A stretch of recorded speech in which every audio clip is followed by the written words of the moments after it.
राजकुमार Roth है ना, वो मेरे शिष्य हैं। और महेश रोथ है, वो भी मेरे शिष्य हैं। मैंने पढ़ाए हैं उनको आवासीय विद्यालय में। बीएपी में ये काम कर रहे हैं ऐसा सोच कर हमको कुछ लोगों द्वारा प्रताड़ित किया गया। जातिगत जनगणना हो, जातिगत टीएसपी एरिया में 100% आरक्षण लागू हो। उन्होंने कहा नहीं आप, क्या आप हमारे गुरुजी हैं, इस बार चुनाव नहीं लड़े?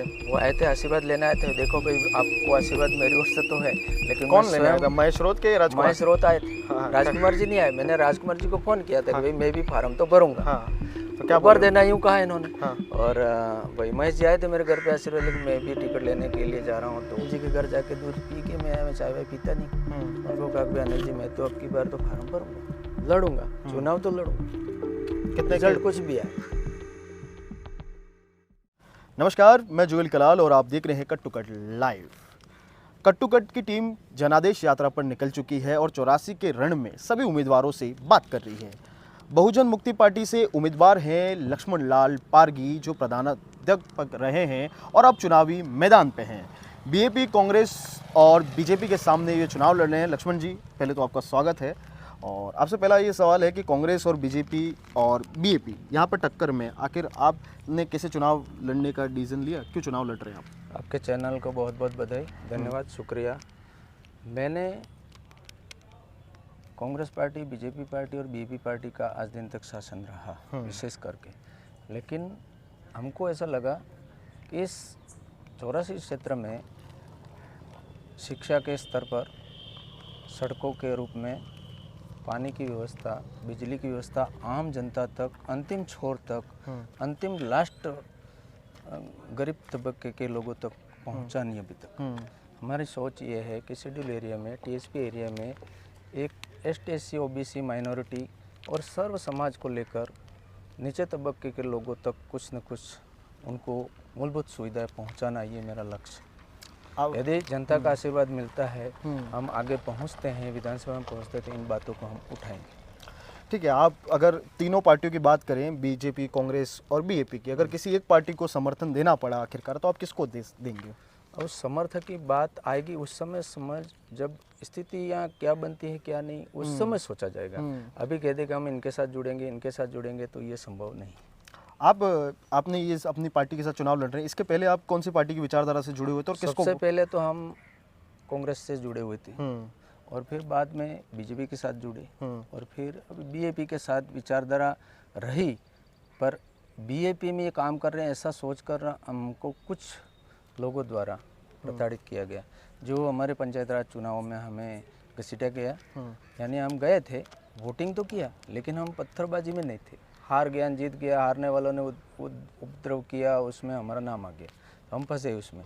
मैं एक दिन जेल भी गया और 4 साल सस्पेंड रहा। फिर मैंने 31 जुलाई 2024 को रिटायरमेंट हो गया। इस तरह से तो मैंने मानस बनाया कि यार मैं भी चुनाव लड़ूं और इन विचारधारा को आगे लाऊं, यानी सभी तबकों के, सर्व समाज को लेकर चलें, ये मेरी सोच रही। बीएपी के साथ आप अलग क्यों हो गए? बीएपी के साथ? बीएपी के साथ अलग नहीं हुआ, विचारधारा हम एसटी हैं, एसटी लोगों के साथ हैं, लेकिन एसटी बाहुल्य है यहाँ। एससी, एसटी, ओबीसी, माइनॉरिटी के साथ में है, समाज की विचारधाराओं के साथ तो हैं, लेकिन वहाँ कहीं अपना कहीं रोल नहीं आ रहा है।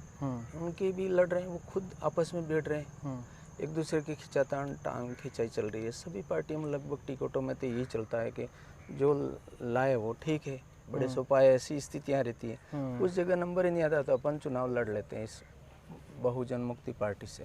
उस विचारधारा से मैं 2003 से हूँ, 7-8 में भी, और कई सारे अधिवेशनों में मैंने काम किया। वामन मिश्राम जी के साथ में भी रहा, गेडाम, प्रेम गेडाम जी के साथ में भी, उनके साथ में रहा। राजकुमार रोथ को आप किस नज़र से देखते हैं? राजकुमार मेरे शिष्य है, अच्छे हैं और हमारे मुलाकात भी होती रहती है, रहे हैं, साथ में रहे हैं, सब कुछ हुआ है। लेकिन अभी वो बीएपी के से लड़ रहे हैं, मैं बहुजन मुक्ति पार्टी से लड़ रहा हूँ, इसलिए थोड़ा सा अभी थोड़ी दूरियाँ बढ़ी पहले। और महेश रोथ है, वो भी ससरपुर पाटली के हैं, जो कांग्रेस से टिकट लाए, वो भी मेरे शिष्य हैं।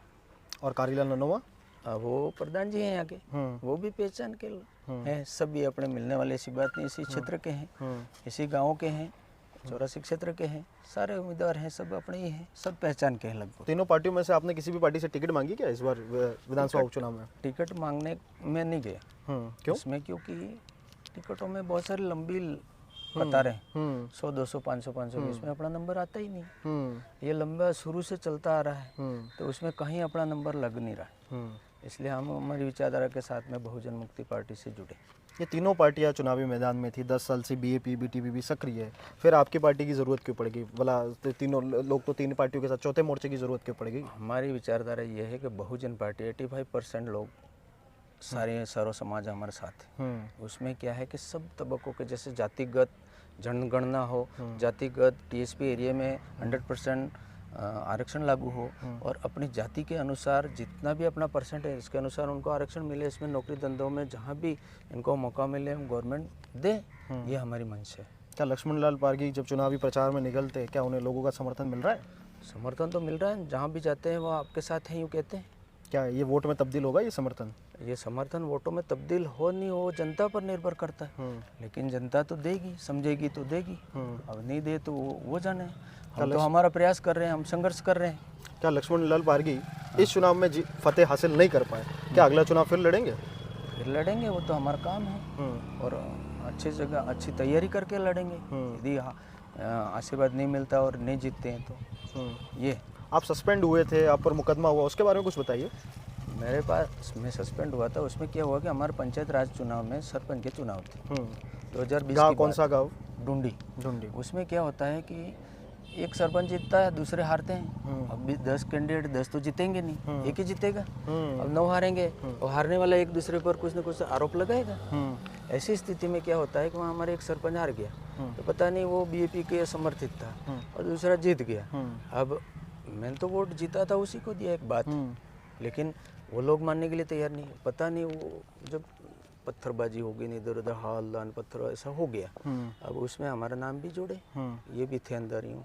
अब तो हमको उसमें जाना पड़ा और उस मुकदमे में फंसे और फिर बहाल हुए, फिर रिटायरमेंट ले लिया। ये स्थिति है। आपकी टक्कर आप किससे मानते हो? आपकी टक्कर किससे है? बीजेपी से है, कांग्रेस से या बीएपी से? किससे? देखो हम तो 10 उम्मीदवार हैं, इनमें सब मिलके लड़ रहे हैं। अब जो जीते वो सिकंदर, हारे वो हार गए। 10 तो जीतेंगे नहीं, एक ही जीतेगा ना। अब मैं किसी पार्टी के विरोध या निंदा नहीं करता। मैं क्या है कि सबको साथ लेकर चलने का हमारा मकसद है और ये ज़रूरतमंद लोगों को कुछ न कुछ लाभ मिले। टीएसपी एरिया में कुल मिलाकर एसटी एससी ट्राइबल एरिया में 80% से ज़्यादा एसटी बिलोंग करते हैं, तो उनको आरक्षण मिले, उनके अनुपात में मिले, ये हमारा कहना है। और जिनके पानी नहीं है, आज पानी के लिए मोहताज है लोग। कई लोगों के घरों में हैंडपम्प नहीं है, कुएँ नहीं है, कई लोगों के घर पे लाइट नहीं पहुंची, कई लोगों के घर तक सड़क नहीं पहुंचा।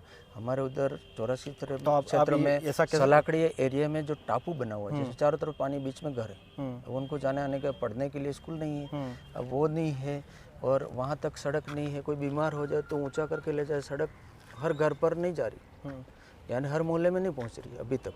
कभी कभी तो खटिया में लेकर बीमारों को हॉस्पिटल पहुंचाना पड़ता है। हॉस्पिटलों में कई सारी रिक्तियां हैं, स्कूलों में रिक्तियां हैं। स्कूलें तो बहुत है लेकिन टीचरों का अभाव है, पढ़ाई कराने वाले प्राध्यापक नहीं। साइंस है लेकिन साइंस का कोई टीचर नहीं, प्राध्यापक नहीं। आपने राजकुमार रोध को कहाँ पढ़ाया और कब पढ़ाया?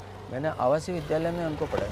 आवासीय विद्यालय सिमलवाड़ा, वहाँ राजकुमार रोध को पढ़ाया और महेश रोध को भी मैंने वहीं पढ़ाया, आवासीय विद्यालय में। हाँ, दोनों उम्मीदवारों को। तो दोनों ने कहा नहीं आप क्या आप हमारे गुरुजी हैं, इस बार चुनाव नहीं लड़े? वो आए थे, आशीर्वाद लेने आए थे। देखो भाई, आपको आशीर्वाद मेरी ओर से तो है, लेकिन कौन लेने आया था? महेश रोध के? महेश रोध आए थे। राजकुमार जी नहीं आए। मैंने राजकुमार जी को फोन किया था कि भाई मैं भी फार्म तो भरूंगा, तो क्या भर देना, यूँ कहा इन्होंने।